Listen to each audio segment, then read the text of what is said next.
Okay, so our topic will be discussed once again by our very competent resource speaker, none other than Doc John Rudolph Mortega. A round of applause, everyone. Sir, the virtual floor is yours.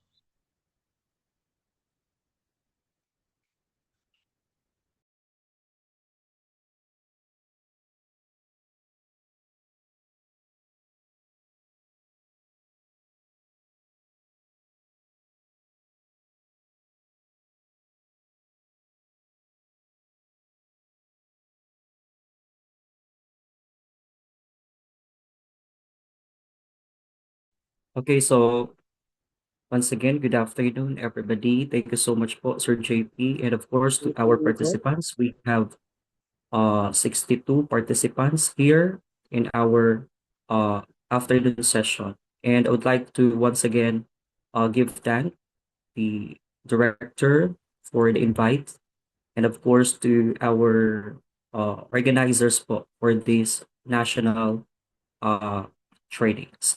And of course, we'd like to acknowledge once again to our participants. Thank you so much for being here with our second session. Anyway, this is a short one, and we will have our asynchronous activity after this.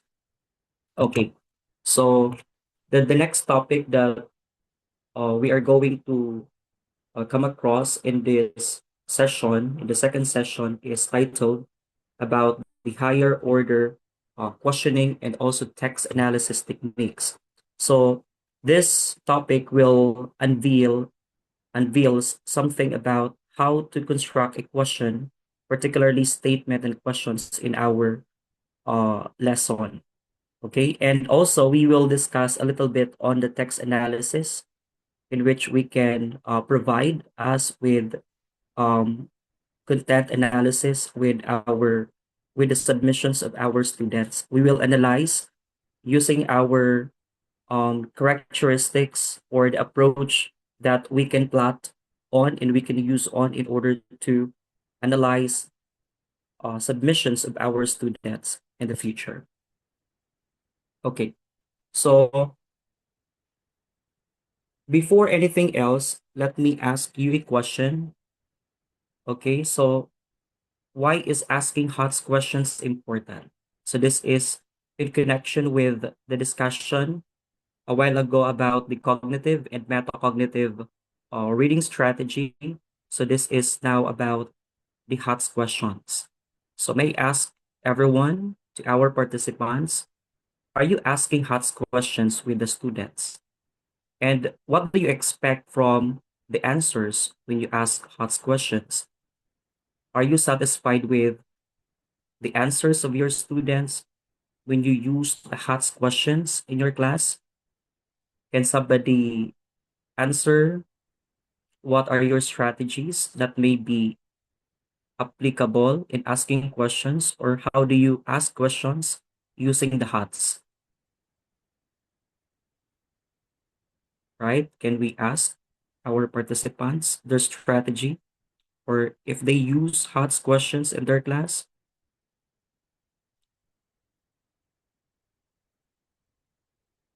Okay, I will be calling here. You may raise your hand if you want to answer.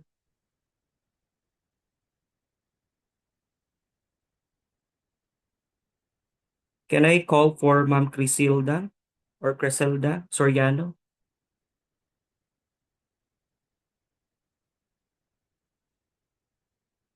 Ma'am, Ma'am Soriano, would you mind to answer po? Do you ask a HOTS questions in your class? Yes, Yes sir. po, Sir Honor. Good afternoon Yes, po. yes, sige po. Um, uh, is it it's important to ask hot questions to students for me because um para sa akin it forced the students to think critically, sir. Mm-hmm. And uh na pipilit or na force sila na mag-isip beyond the box po. Thank you po. Okay. So yeah, thank you so much for that. They may be providing empirical evidence or data that is not within the context, right? Thank you so much. Yes, Sir Honor, you may Okay, po, sir. sir. Yes, sir. So it is imperative for us teachers to ask questions that are hot to our students for them to be able to uh, think beyond the box, for example, to for them to stretch their thinking on a certain topic, and then uh, but yeah, we're doing this, but some of our students cannot totally do that. So what we do is, in my case, I just rephrase questions for them to be able to think uh, or answer the questions drawn to them, sir. Thank you so much, Sir Honor, for that answer. Of course, we rephrase our questions kasi baka hindi naintindihan, di ba? Yung Yes, sir. ano, sige po. Thank you so much po. Who else would like to share with us, no? Why is it asking HOTS questions important?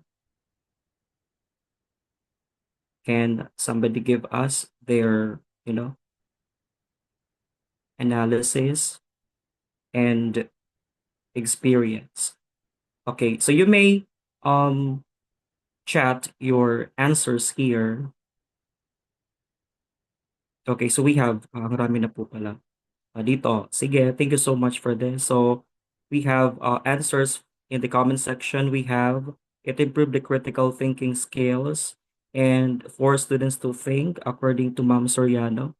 And according to Sir Runel, it pushes our learners beyond memorization into deeper understanding and the application of knowledge. Also, according to Sir Julius, it develops learners' critical thinking as well as their creative thinking skills. Yan, same comment, critical thinking, and also it helped them think deeply instead of just memorizing facts. Yan. And HATS questions encourage students to think critically, solve problems, and reflect on their learning processes. That's according to Ma'am Maria Elena. And yeah, problem solving skills the same. And remember, think deeply. Students remember and think deeply. That's it. All right. Ba dito? Understand deeper. Yan. Thank you so much for your answers. That was a very rich informations coming from our participants. And of course, it can build confidence in expressing their ideas and defend their answers using evidence and logic. Thank you so much po, Mama Maria Corazon. So, it's very important for us teachers to utilize the HOTS questions aside from the LOTS questions, no? Kasi when we ask of the LOTS questions or HOTS questions, we may intend to solicit not just the given informations, but actually asking beyond thinking. So the number one reasons for asking the HOTS question is that number one is to explore the depth of the context, right? So it's not only asking the literal, what is written on the book or in any sources or references, but also try to contribute to the body of knowledge. Okay? When we are asking for the HOTS questions, we are trying to question their evidence in their context. So they may be looking for a reference or citations that may provide clarifications on the answers. So that's the number one. And of course, the number two is to improve further in the field and create new knowledge. So I still remember before when our instructor and professors in the graduate studies that the importance of asking HOTS questions is we create a synthesis out of the thesis, antithesis, and with that, we create a synthesis. And with that synthesis, that is our depth knowledge or deep knowledge obtained and generated from the informations available. So that's the importance of asking HATS questions. And we have the ownership when you intend to ask for the deep questions. Next, of course, to contribute to the body of knowledge and produce valuable information and support product development. So ito na yung mga ini-expect natin sa kanila where when we ask questions like in HATS, we're expecting for them to create something, to develop a framework, to develop an output based on the findings or something that they will perform, right? And this is more on about the knowledge generation. Okay, so based on their understanding, they would develop something out of that evidences.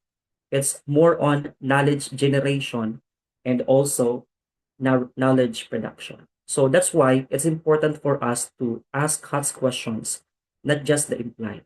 But the answer is, or but the question is, what if our student does not have or do not possess this kind of expertise, diba? So that's the time that we will use metacognitive strategies. So if this is not suited, if these questions may not fit to our students, and so you may utilize something that is the more defined and the more applicable with the learners.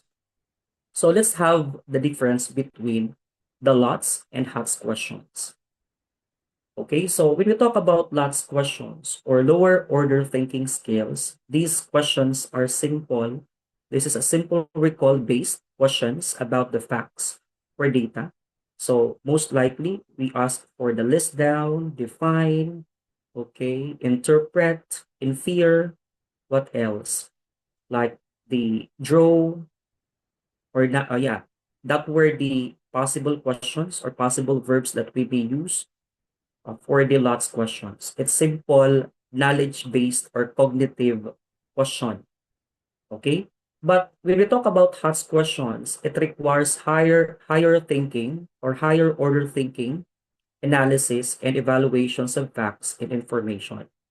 So it's like giving evidences, providing citations, giving in-depth analysis that may not seem on the data, okay? More on implied element of answers. So, but the question is, we would say, and we would ask, which is better? Is it the LOTS question or LOTS questions or the HATS questions? So it depends upon. In the Bloom's taxonomy of objectives of Benjamin Bloom, this is Cognitive Domain 2001, okay, you can see here the figure, which is the pyramid. So you have here the lower order thinking skills and the higher order thinking skills, which under the lower order thinking skills, we have different elements like remembering, understanding, and applying. So if the based questions may fall under these, like applying, understanding, and remembering, so that is referring on the lower order thinking skills. I believe it is basically this is a basics with us and for every one of us here. You know this already. And of course for the analyzing, evaluating, and creating, that is the peak. Okay, the creating is the peak here. But may I ask you if are we going to study or are we going to ask questions more on the HATS questions or the LOTS questions? So the answer, it depends upon.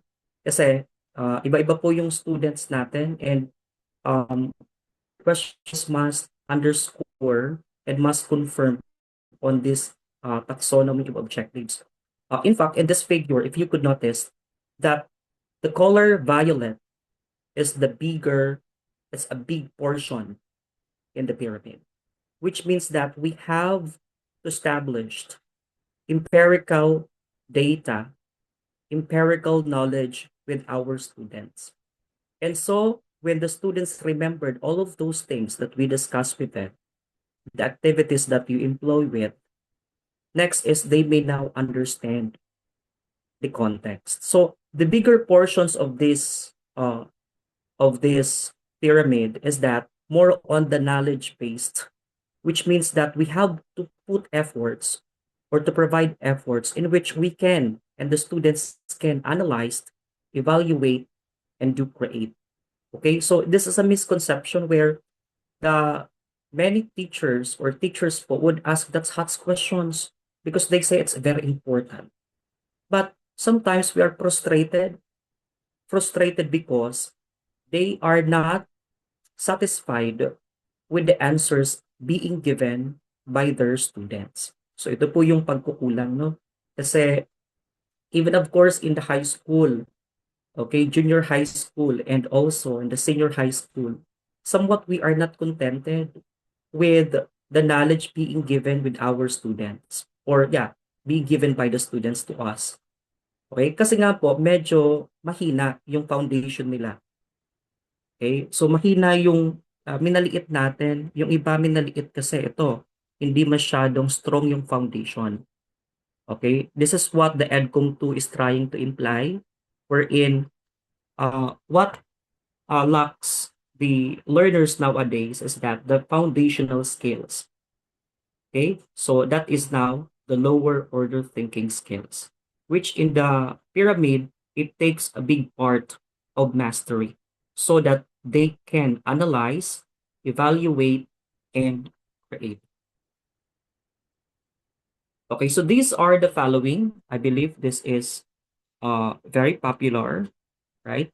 So this is the cognitive objectives. So these are the objectives, and in here we have the verbs applicable for asking a HOTS question, right? So for example, for the knowledge, we have define, identify, describe, recognize, tell, explain, recite, memorize, illustrate, and the quote, no?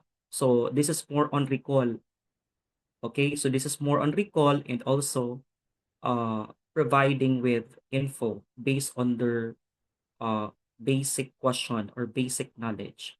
Then the understand or understanding, it asks about inference like summarize, interpret, classify, compare, contrast, infer, relate, extract, paraphrase, cite. So these are more on understand. And of course, for the apply, meron tayo dito na solve, change, relate, contemplate, use, sketch, teach, articulate, discover, and the transfer. Okay? So that may be for the application or apply.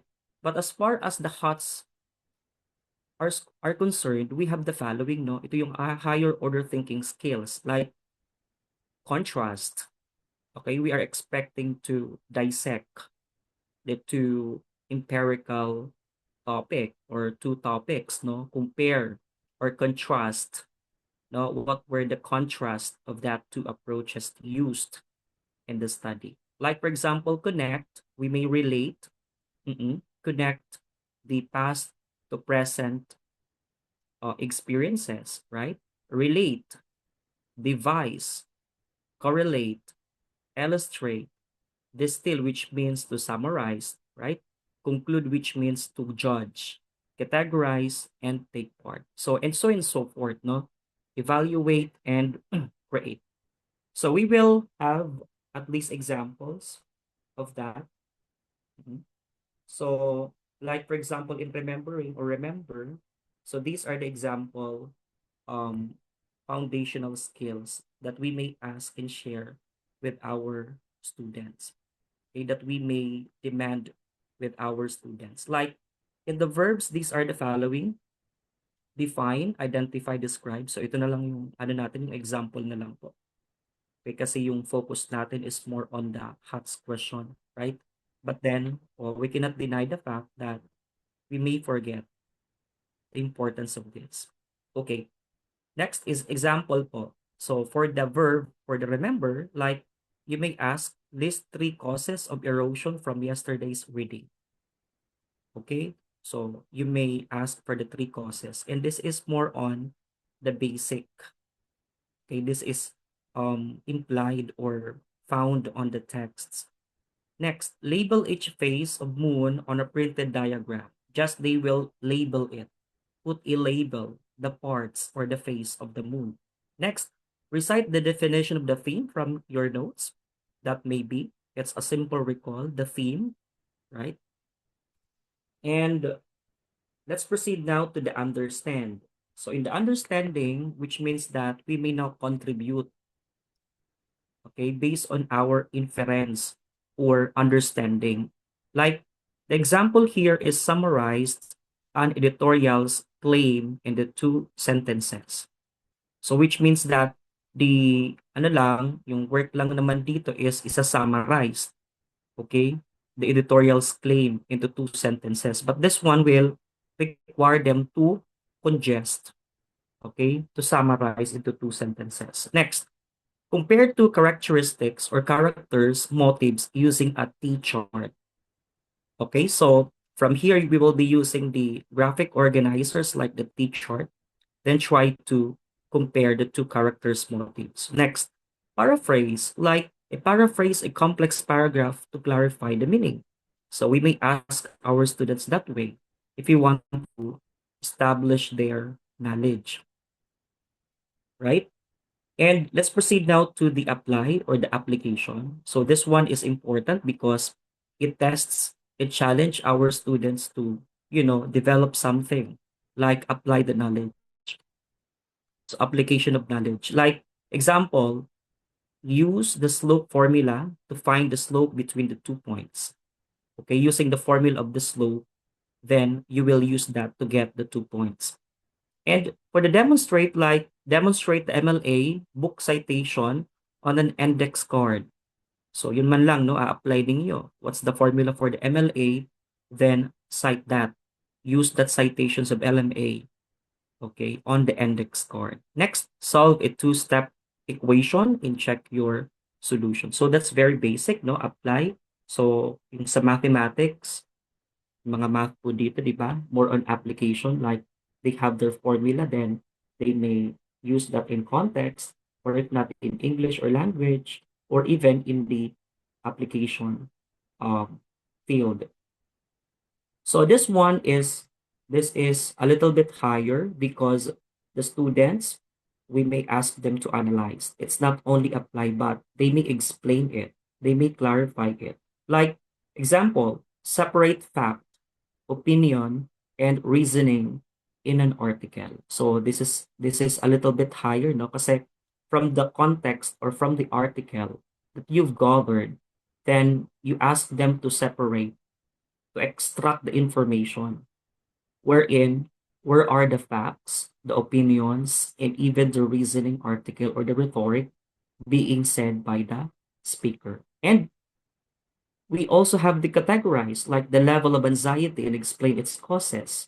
Yan, pwede pa yon na ano natin, medyo mahirap na rin ito, di ba? So because you need to get the level, specifically categorize the level of anxiety and what were the causes of it. And the next one will be analyze the results of the central tendency, right? So this one, it requires us to, or requires the students to explain like the results of the central tendency. Like for example, the mean, the median, the mode, the variance, the standard deviation, the range. Okay, so it requires analysis. So in the analysis, it requires really a-depth explanation, not only interpretations like inference. So we may ask our students this way, no, na the misconception is that when we ask our students to analyze, they may provide us inference. So, hindi naman analysis yung ibinibigay nila. So we teachers must be particular with their answers, no? Siguro we can explain them that this is the right thing to do when we analyzed. We try to synthesize or break down the information into pieces.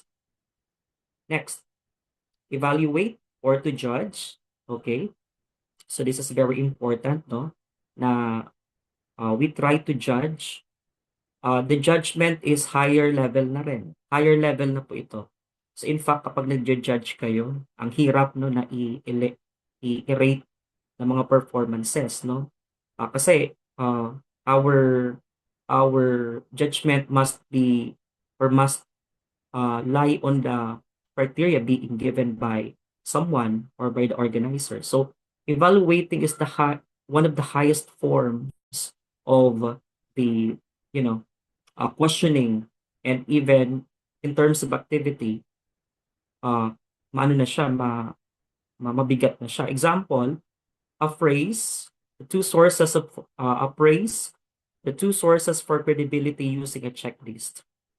So, for example, meron tayong dalawa. You ask them to criticize the two credible sources of information using the checklist. So, you ask the students to look for an RRL.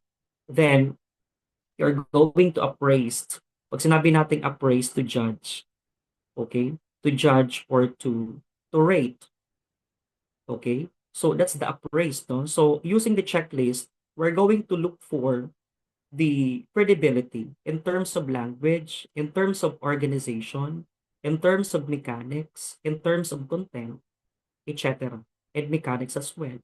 We will appraise the sources of information, okay, they have presented with us. Okay, so mabigat na tong ano kasi gumagamit na tayo dito ng tool. Next, defend a claim with 3 pieces of textual evidence. Okay, so this one is defend, which means to refute. No, you're going to refute, to defend, to give empirical data along with that information. And of course, we have the prioritized rank order solutions to a local issue and justify the order. So most likely when you talk about prioritize, we are looking for the value like the least, the major, the urgency, the importance. No, that's why we prioritize, and it needs evaluation for this. Okay, prioritize. Like for example, the reframed curriculum or the reframed G courses, right? So meron bang ano dito? Yung pag-reframe ba? Na-align po ba according to value, etc. So we need to prioritize what is the best subject that will, impact the knowledge of the students and also the skills in the future. So prioritize, no? Ano ba yung correct na subject, or wala namang mali na subject, di ba? Okay, so it should be prioritized, which means according to value and according to the merit and importance. All right? So that's evaluate po, no? Most likely when we talk about evaluate, we ask our students to evaluate, or we evaluate the work of the students. We may utilize here, what do you call that? Rubric. Okay, mga checklist, rubric, and the like. Okay, and of course, the last but not the least, this is the pick, which is creation, synthesizes the ideas into an original product, ask for audience purpose and constraints. And this requires reflections and choices made during the process. Like, these are the verbs that we may use when we ask for the HOTS questions. Like, design. Well, ano na yung design? It's not like the design na, kaya conceptual framework, yeah, or di kaya design of something. Design, it has elements and explanations. Each data, each model, mahirap na, di ba? So, hindi lang siya sasabihin natin na i-drawing natin, i-design natin siya. But it has meticulous and technicalities when it comes on the design. And of course, modify. Diba? We said that, okay, you are going to adapt or you are going to modify a theory. Ang unang-unang sasabihin natin dyan kapag, di ba, lahat, I believe, almost all of our teachers here, meron tayong graduate studies like nagma-masters or PhD. So, have you experienced modifying a theory? Diba? So, napakahirap. Unang-una, that is established. And next is we wanted to modify it. So, you need lots of efforts to really justify the means. Okay, so modify, it's very difficult to modify, no? So, of course, we may add, but not to reduce it into something because that is proven already, no? So, that theory, for example, we may refute, we may even add ons, but not to refute, like to what do you call that? hindi naman pwede na i-debunk natin. Okay na para bang kayo po si Play 2 or whoever po experts in the field. So modify, which means that we may add but not try to abandon the theory. Okay? So modify yon. So pwede po yon. Pero it needs actually mixed method like questionnaire, interview, and rigorous process. So creation, mahirap po ito no, pag-create kasi kailangan ninyo na i-prove muna. Okay, i-prove talaga ninyo na merong kulang. Next, role play. Alright, so you may do a script. Okay, you may ask your students to do a script and that is a rigorous process. Next, develop. Okay, of an output. We always ask for the end goal. Okay, we are conducting a study. You are conducting that kind of uh, a problem. And so what's the output?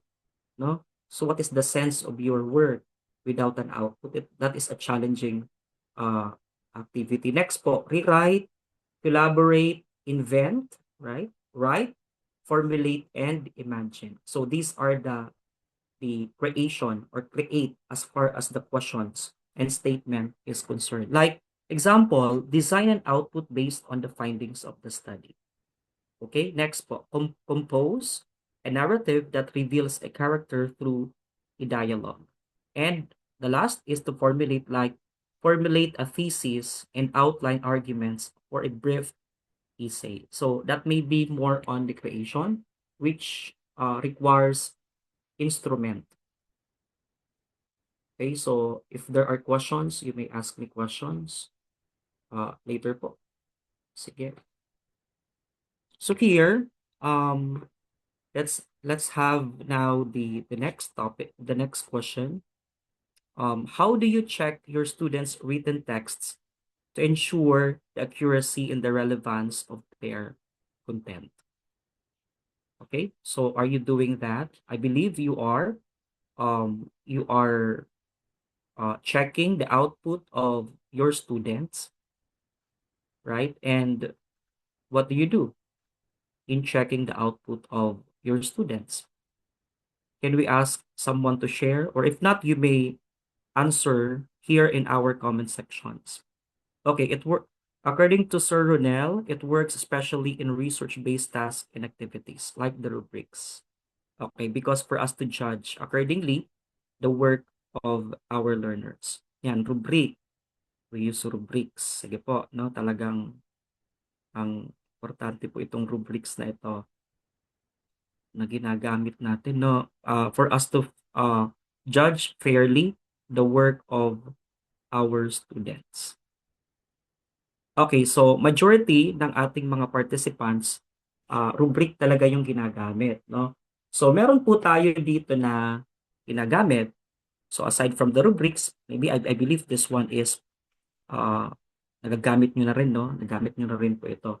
Okay, so these are the following things or methods that you may use in order to classify, check the accuracy and the worth of the work of our students. Like number one, the use of rubrics to measure the quality of the output. Diba? So it's not only submitting for compliance, it's not only asking to submit, but also checking each part of the paper. Okay? Each part of the paper must be checked properly. And that is through the rubrics. Next po, the checklist method. This one is medyo madali yung checklist method, no? Isa-submit lang natin, i-check natin yung element. Okay, and yun po. But this one is rigorous in process, specifically if it is plenty. So, kaya mag-ano tayo. We can use other, we can ask our students to divide, then they can do it by group. That's the number 2. Next po is number 3, fact-checking and source verification in academic writing. So I believe that we teachers are very meticulous in verifying the data. So that may also one way of checking the veracity, accuracy, the context, the contents of the work of our student. So That's it. Next po. Annotation, feedback, and assessment that may also be used by our teachers in order to, clarify things and for them to improve their work through annotation, feedback, and assessment. And of course, the last but not the least will be the textual analysis and its paradigms. Okay, so let's proceed now to, ito yung ano natin kasi ito yung focus, yung textual analysis. So what is textual analysis? Okay, what is textual analysis? What do you do? When you ask your students to submit a paper, I believe you are asking or you are using your rubric. But aside from that, we can even use textual analysis, like the different types of textual analysis in accordance with the purpose of, of us, teachers. So the textual analysis is systematic examinations of a written text to understand how it produces meaning through its language, structure, and rhetorical choices. It focuses on how text constructed and how these construction choices influence and interpret or interpretation. So if you wanted to really not just of course with the rubric, well you may use textual analysis. So to check the overall uh appeal and also quality of the paper, like the language, the structure, and even the rhetorical choices. So what do we check in the textual analysis? So in writing perspectives using textual analysis, we look for the following. Ito po yung mga tinitingnan natin sa textual analysis. Like language use, okay? The word choice, the tone, and the diction. So we may see, for example, we ask students to submit their position paper.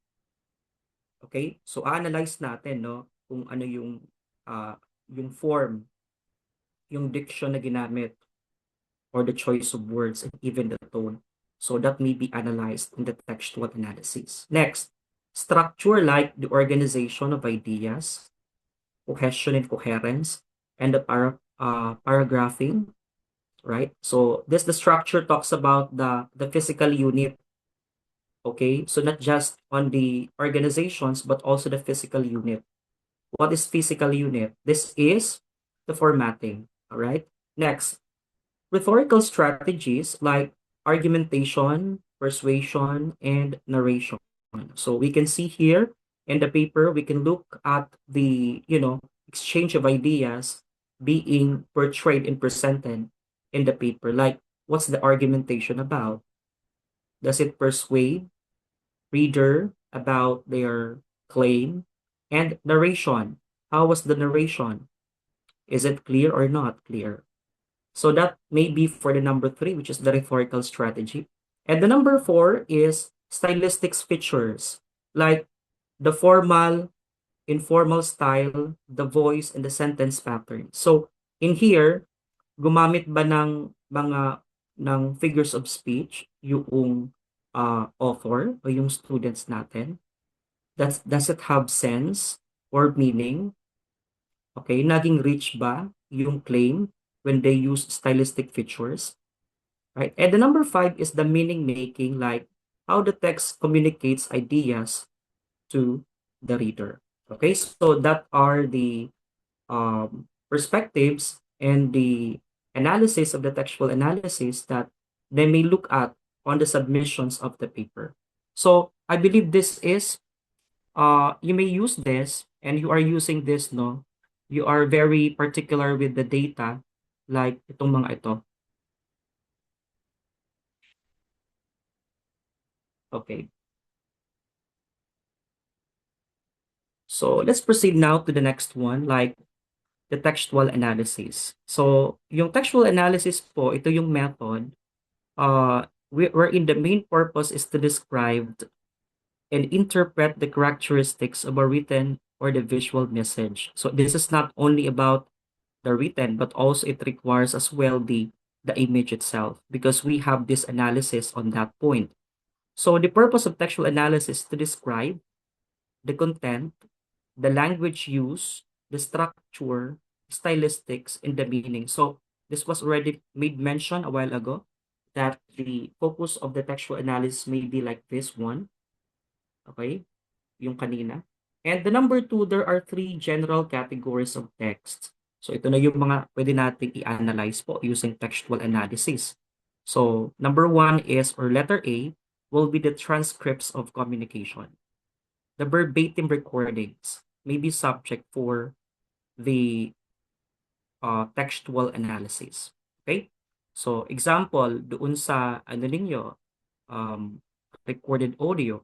So there are it was written in the verbatim point or sentences. So that may be subject for textual analysis to interpret as far as the message, rhetorics are concerned.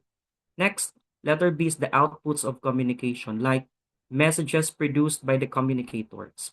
Yung mga ano natin, gusto ninyong i-analyze yung mga messages, the informations being given, or any available info or archives in the television or in the YouTube, in the platforms, etc.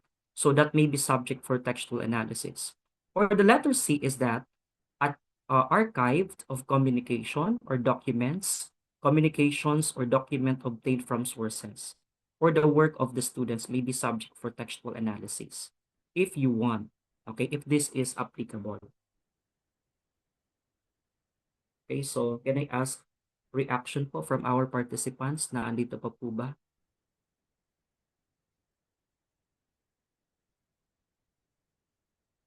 Okay po. Thank you so much for your participations. Thank you po. All right, so thank you for your ano po, participations. All right, let's proceed now to this one. So if it's applicable, why not, no? So next, in the textual analysis, my dear teachers, there are four major approaches to textual analysis, like yung rhetorical criticism, content analysis, interaction analysis, and the performance studies. So meron siyang apat. Pero marami pa ito. So I may just present you with the four rhetorical analysis. So if this is common to you, so why not? This may be utilized in the future, specifically on the work of your students in language and also on the research subject. Like this one, rhetorical criticism. This is another uh, another textual analysis. So the rhetorical criticism, the word rhetoric is associated with Aristotle's definitions like the available means of persuasion. And criticism is the systematic process of illuminating, examining, and evaluating the products of human activity. So if your focus is more on analyzing the texts using the rhetorics of the dialogues in the submitted paper that you required, so you may use rhetorical criticism because that is only the focus of your analysis, no? So pag-aaral ninyo, i-interpret ninyo, i-judge ninyo how the work of your students qualifies on your objective. Next, so ito yung functions of rhetorical criticism, like the process serves as 5 important functions by Andrews 1983, including letter A, sheds light on the purposes of a persuasive message. Okay, so for us to clarify the message, we may use rhetorical criticism. Next, can aid in understanding historical, social, and cultural contexts. Can be used as a form of social criticism to evaluate society, and can contribute to the theory building by showing how theories apply to persuasive discourse. And the last serves as pedagogical function by teaching people how persuasion works and what constitutes the effective persuasions. So this may be utilized by every one of us teachers in order to understand the lens of their persuasions or persuasive message. Okay, so you may look at the historical element on the writing. Why is it that they intend to write this historical um, um, message or conversations? Why is it that they bring out they brought out something about from the past, like during COVID-19? What were the history? Okay, or if not, the social and cultural context. We may analyze and examine the depth of the language through rhetorical criticism. Okay, so part of the rhetorical criticism will be the contemporary rhetoric or temporary rhetoric, contemporary rhetoric, which means that it has expanded to incorporate a wide range of philosophical, theoretical, and methodological perspectives used to study the persuasive impact of many different types of the text and messages. Okay? So there are 4 steps in conducting the rhetorical criticism. Like, okay, ano yung topic natin? What will be the topic? So we may pick topic in the contemporary, like what is happening in the Senate, for example. You're going to analyze the texts, conversations, and anything that you think you need a clarity of that statements and visual um, emphasis emphasis on their language and show. Okay, showing a topic or choosing a topic rather. Next is choosing a specific type of rhetorical criticism. Okay, ano bang klaseng rhetorical criticism? Kasi meron tayong iba't ibang rhetorical criticism. Historical ba siya? Oral ba siya? Etc. Next, analyzing the text according to the method chosen and writing the critical essay. So in the method, this is now the method of data collection, or how are you going to get the the data? Is it available in the transcript or not? Or if it is an available document submitted by the students. Okay. So, types of rhetorical criticism. So, meron tayo dito na if you're going to intend to classify and understand and analyze the submitted work of your learners, so you may use the rhetorical criticism, particularly if your focus is more on rhetorics. Like, there are several types of rhetorical criticism and they may be used to answer a wide range of questions, including, so example, you may ask this: what is the relationship between the text or between a text and its context? So, ano yung relationship? The text exemplifies like this. Bakit kaya nasulat ng author yon? Meron ba siyang pinanghuhugutan from the past sa kanyang context today? Okay, so maybe that is an inspiration of the author to write that way. Okay, so we have to be very particular of that rhetorical criticism. Okay, so why is it that they imply something from the past and today? Next, how does a text construct reality for an audience? So what is the projection of that writing as of now for the audience? Ano ba yung impact no ng sinulat niya? Baka he is pro or anti. With that kind of rhetorical works of the students, di ba kapag nag-check tayo ng essays, okay, ng kanilang ginagawa, sometimes they have this kind of pro or anti. He or she may not be neutral. Okay, he is trying to imply that, okay, ito dapat kulay dilaw, kulay pula, okay, kulay green, etc. So dapat ganito yung partido, ganito, something like that, no? So how does a text construct reality for an audience? Okay, as far as the output of the students are concerned, is he trying to imply and supporting for this purpose? Or are they more on the neutrality? So we have to analyze the text being used by our students.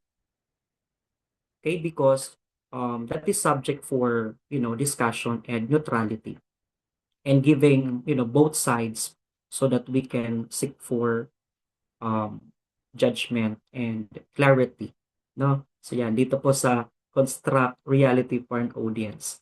Kasi sometimes we are biased and the author sometimes may be biased when it comes to their writing. And so this one is important. Wait lang po. Signal ko na ano po. Okay.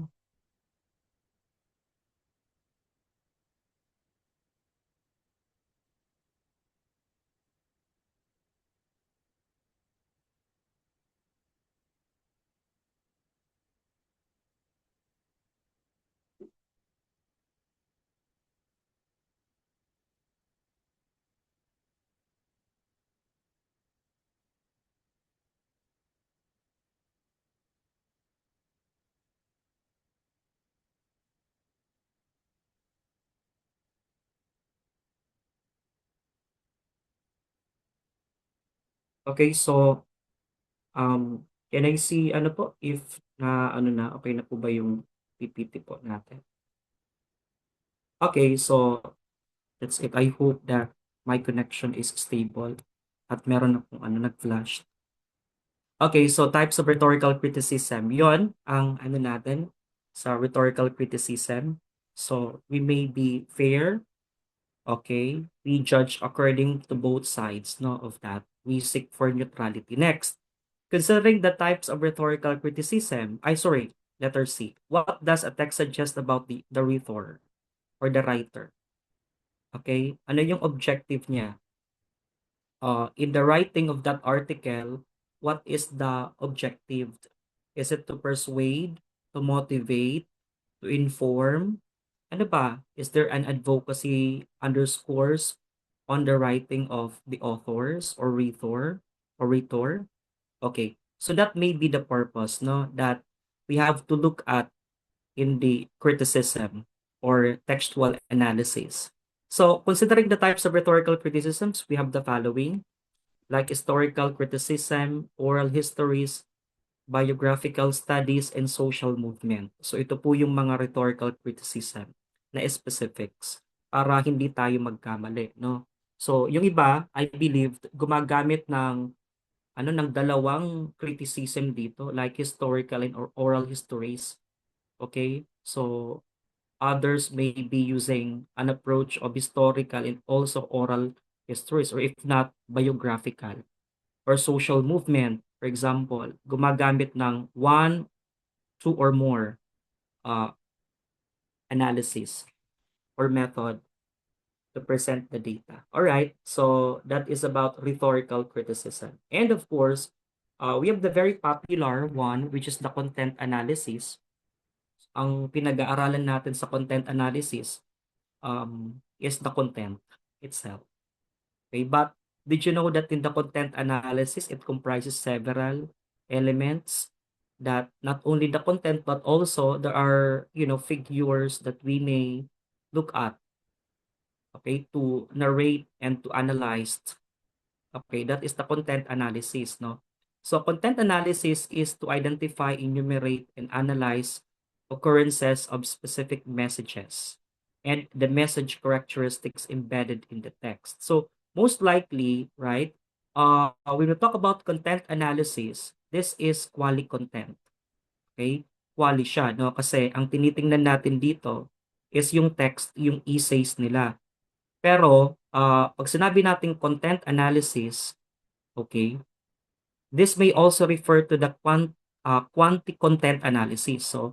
So yan. Ito din po ay quanti-content. Pwede din pong quantitative content analysis siya.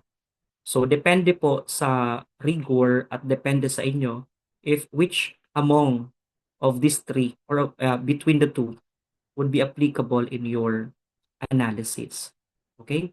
So let's proceed to the next one. Like, content analysis employ quantitative procedures which involve selecting texts, determining the units to be coded, developing content categories, and analyzing the data. Right? So, yan yung tinitingnan natin. So, similar po siya sa thematic analysis, no? Itong content analysis.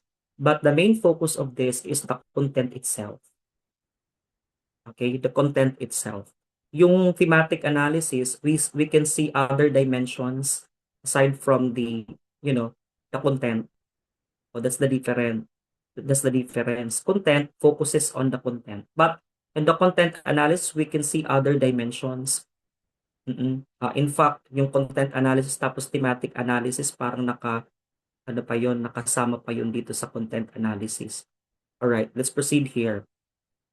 So in the content analysis, okay, in the content analysis, in terms of selecting texts, choosing appropriate text to study such as newspapers, magazines, books, public service announcements, and internet messages, and the like may be subject for content analysis. Or even, of course, the work of your students. Specifically, if you require for the, what is that? Position paper, right? Reaction paper.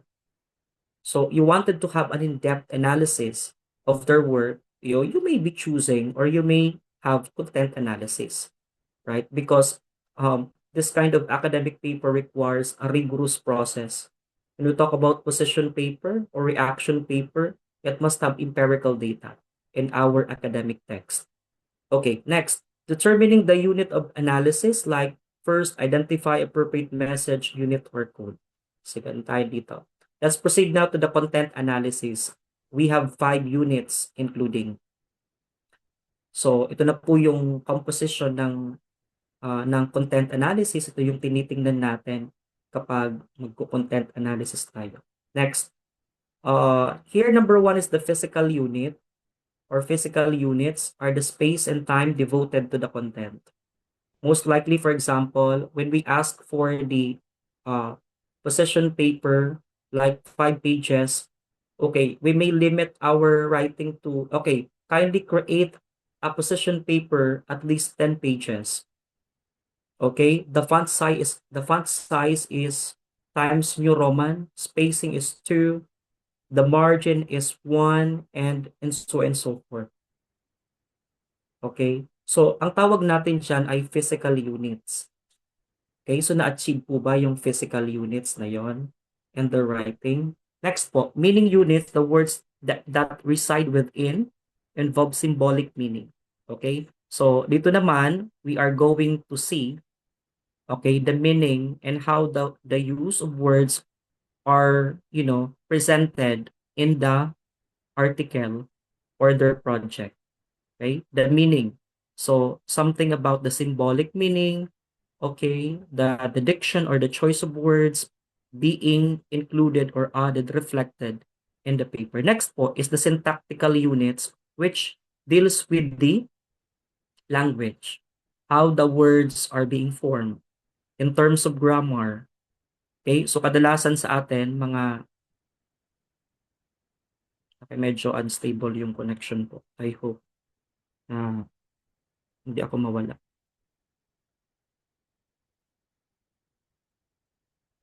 Okay. Am I audible po? Yes po. So, okay po. Thank you so much. Okay, so meaning units is talking about on the symbolic meaning. So, yan, that's it. Yung syntactical naman, I believe, tayo mga English majors, right? So, we are very particular of the grammar, the syntax, the language, and even yung mga yung mga S, with S, etc. Mga dictions na yan, yung coherence ng pagsusulat. So, yon, are you like that na wherein you try to give comments and correct the sentences, the paragraph of our students? So, syntactical units po yon. Next po, referential units naman, also called as the character units, involve some physical or temporal unit reference to an alluded to within the content. So, here we can see here the element like who are the, what they did include. Ano yung nilagay nila dito? Like, sa character ngaya, yung mga topics ngaya, okay, what about the topics? Are all of them intertwined or aligned with the topic that we are composing or writing? Are all of these aligned? Yan, referential po yon. Next, thematic units are those meanings in the messages. Okay? So if not, in the thematic units po, these are on the interpretation. Okay? The interpretation type or portion. Okay, so that's it. That's for the content analysis. And so we have the thematic analysis. So thematic analysis, content analysis, thematic analysis. So papaano naman tayo gumawa ng thematic analysis? Okay, ang thematic analysis is more on generated based on the code. So this one is just a draft for the example only, no? So kapag sinabi po natin na theme, ang pumapasok sa isipan natin is yung concluding statement or our judgment about the, what they call that, the judgment on the response, right? The meaning of it. So that is the theme. While the codes can be generated based on the statements as well, and also on the breaking down those, analysis, breaking down those technical terms that may contribute to the interpretations of the theme. Okay, so when you talk about theme, this is the judgment. Okay, judgment or analysis that may condensed the meaning. All right, so for example dito, so this is an example. I often use abbreviations and slang because of social media. So the code would be, this is taken from the statement like abbreviations, slang, or we can identify it with the informal language. So yun po yung codes dito. So if you are going to write that into context, so influence of informal language. Okay, so the influence of informal language will be the theme. Okay, next. Social media helps me learn new English words and expressions. By the way po, in the thematic analysis, for example, this is a statement coming from the participants. We have this P1, P2, P3 that stands for participant 1, participant 2, participant 3. It depends upon to you. For example, we may use like informant I1, I2, I3. That is coding. Okay, because we are more on confidentiality. So, yan, that's it. So example, let's proceed to the next one. Social media helps me learn new English words.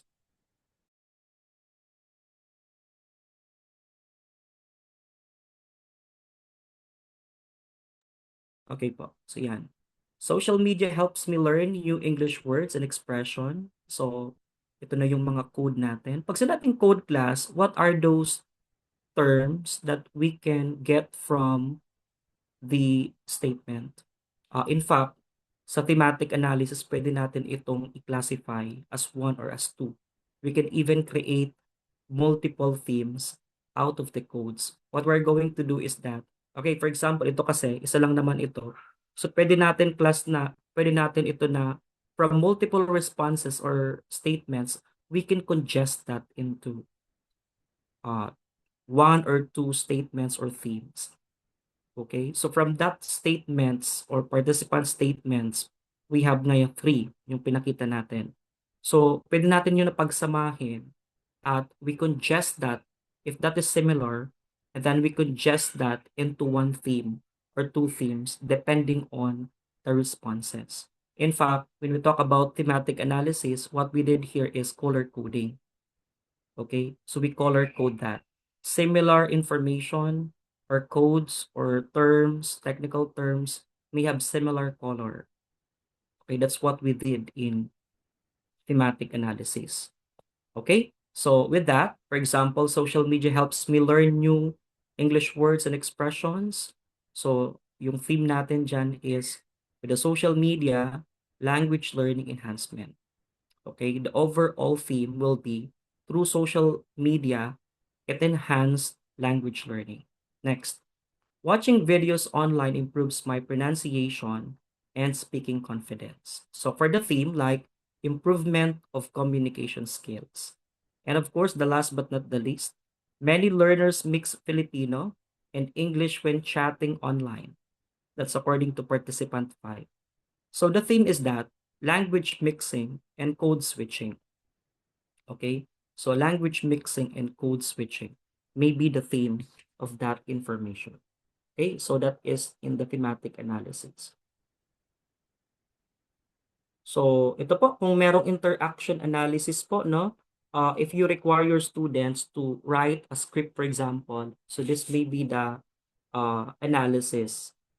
Okay, so this will the main purpose is to describe the interaction characteristics such as yung linguistic features, both the verbal and non-verbal in the writing. Interaction analysis, this is maybe a script or the interactions through oral or i-play. So, pwede po yun na itong interaction analysis. Okay, linguistic features. And topics discussed, it depends upon the teacher. Next, purpose of communication, the intention behind actions and utterances during the interaction.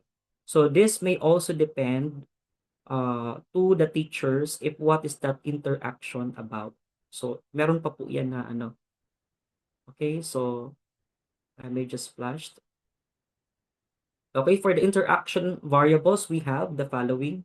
What we check in the interaction po, or if our students submitted us with a paper like the script, okay, of that play, so this may be the elements, the characteristics that we may consider specifically for the people or characters in the story, like characteristics of the people interacting. So bagay ba? Okay, in terms of the main character, does she possess the qualities of becoming the protagonist or the antagonist? Right? So that's it. That's for the, consideration.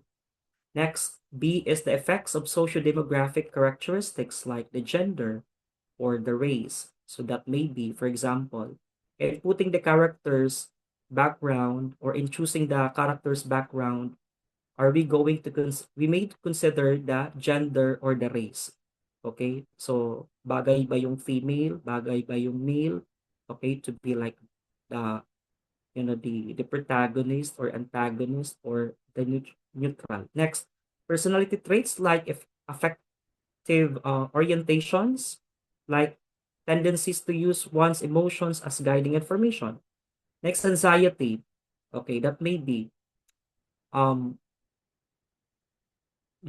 anxiety or yung characteristics ba nito or meron bang anxiety yung ano natin, depende kung if we are going to choose for the actors and actresses, no, the actress rather, no, we may even consider the theme or the characteristics like showing anxiety. Next po, attachment style, yan, attributional confidence.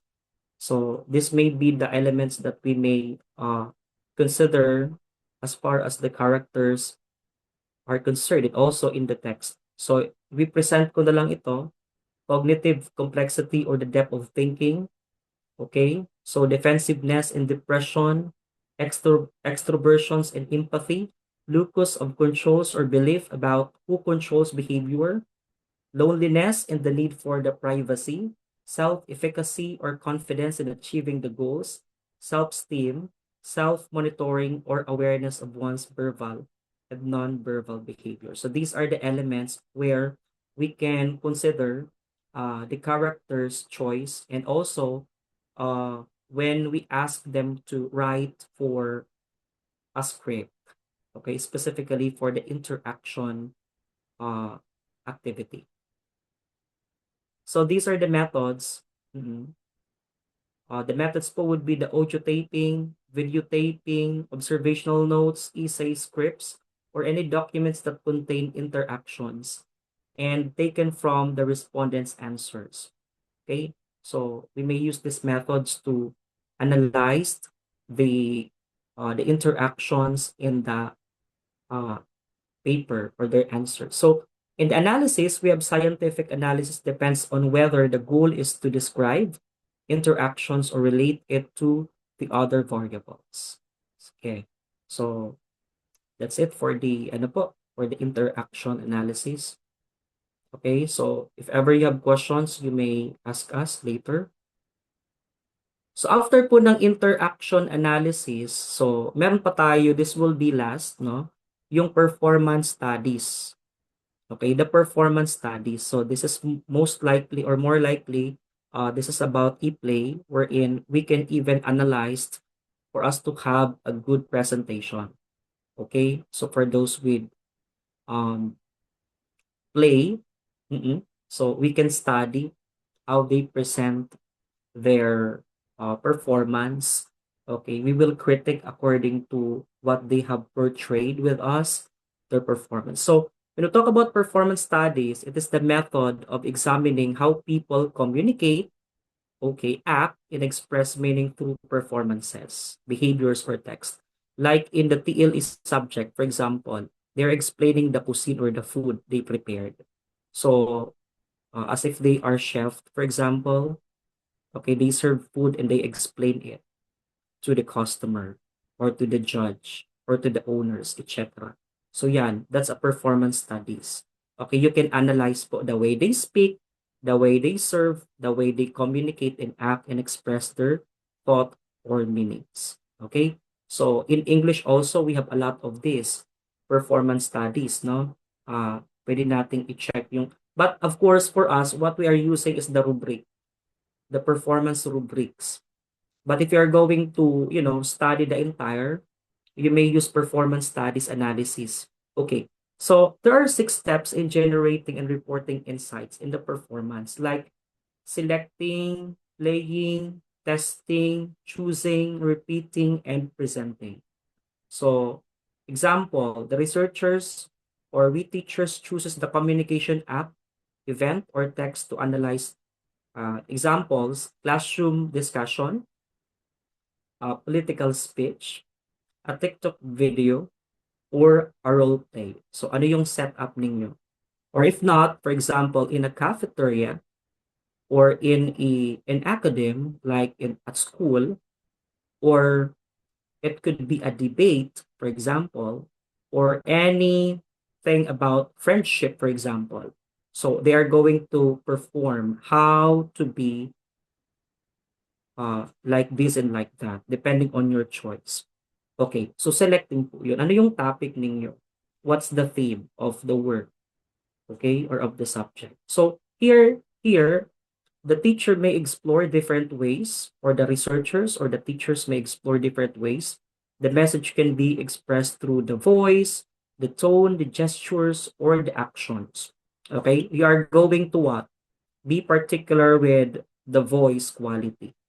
Is it okay or is it applicable for this being a protagonist? Ganito yung tone niya, ganito yung voice niya, and even the gestures. Are those applicable with that act, for that, Okay, yun po ang tinitingnan natin dito. Yung playing is something to do with the enactment or demonstration. Next, a speech may be sound confident, emotional, sarcastic, or persuasive depending on the delivery. So we may even ask the student to be confident. Okay, it should be emotional kasi kasi yung script mo ay emotional. Okay, so medyo sad yung script mo, dapat emotionally yung dating sa camera or sa play. Or if not sarcastic. Okay, so that is a playing. That is a play. Next, of course, we have different interpretations of the performances like possible meanings. Ganito, student silence may be interpreted as nervousness, respect, disagreement, or lack of confidence. So this is the time where their performance is judged according to the testing. Okay, so keep silent nga yan. Okay, because that shows a meaning like respect, like broken, like disagree or disagreement. Okay, it depends upon, no? Ito yung sa mga tinitingnan natin na mga elements dito sa script, sa performance ng ating mga estudyante. Next po is choosing. Okay. The researcher or the teacher may conclude that the silence reflects the communication anxiety. Okay, so upon presentation, you have come up that, okay, yung best fit pala in order to show anxiety is like this, to keep silent. So from that practice or presentations, we have come up that showing or communication anxiety is silence, is true silence. So yan, from that presentations that they have. Next, repeating. This is the time where they repeat, replay the videos or the transcript or the conversations or the performance. So that's repeating, no, for the refinement of the show or the performance of the students. And of course, the last but not the least is the presentation or presenting. So in here, presenting how social media influences use gesture and the tone to persuade an audiences. So in the presentations po, this is now the final output. Then they may comply with the different elements of presentations, and also, yan, ito po, meron tayo ditong repeat, which means na, okay, which means po na ano, uulitin natin yung presentation. Kapag they come up with, yung choosing mali, or di kaya yung testing po, pwede pa nating improve. Ma-present ulit tayo. Okay? So, this is presenting po, which means that the presentations of the performance. Okay? So, that's it. So, that's for the performance studies. And this one is in a form of script. For example, okay, ikaw yung director. Okay? And for us, we may use also rubric. If hindi po natin kaya yung performance studies analysis, okay, we may use rubrics. So these are the references. So thank you so much, everyone, for your participations. And I hope that you've learned something about the textual analysis and also the HATS, asking HATS questions, specifically the statement form and the question form. Thank you so much.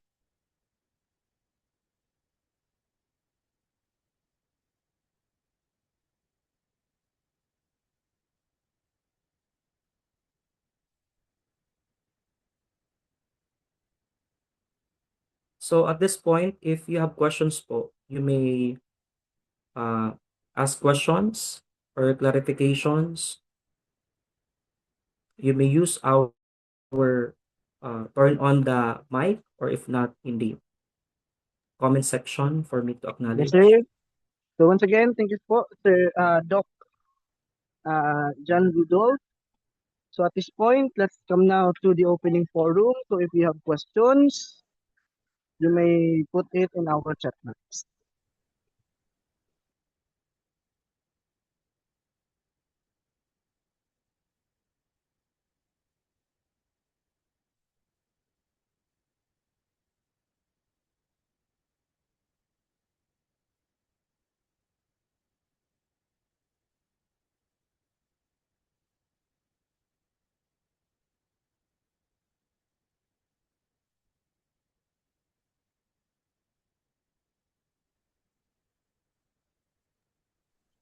Or if everything is clear, kindly click the heart reaction once.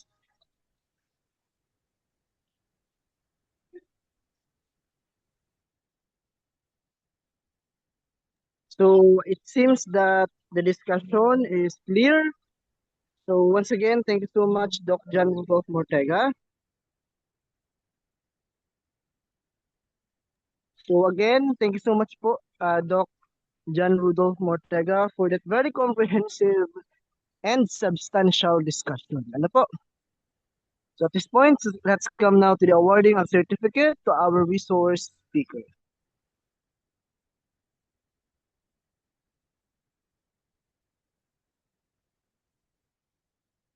So again, so we do hope that everything or all the topics and subtopics of our topic number 4 are already clear to all of us. Okay? So if ever you have question, kindly put that in our chat box. Or if none, kindly click the heart reaction. So at this point, let's come now to the awarding of certificate to our resource speaker. Citation reads, Apothim Learning Center, Professional Development for Teachers, Certificate of Recognition is given to Dr. John Budolf and Mortega, Teacher 5, Nabwa National High School, Schools Division, Office of Camarines Sur. Served as resource speaker in the training program, research-based literacy for effective reading instruction, held via Zoom on May 15 to 17, 2026, with 24 training hours recognized for continuous professional development under the pedagogy and specialization domains. This program has been approved by the Council for Professional Teachers of the Professional Regulation Commission or PRC, accredited under number PTR 2025-735 12781 and awarded with 10 CPD units. What signed JRH Unidas, Executive Director, Apothim Learning Center. So once again, everyone, a big hand for Dr. John Budolf and Mortega. Once again, sir, maraming salamat po for sharing your time and for sharing your knowledge to our fellow educators. Maraming salamat po, sir. Yes po. Thank you so much, everyone. Thank you po, Sir JP, and of course to Doc JR. Thank you po, and to all the participants. Thank you so much.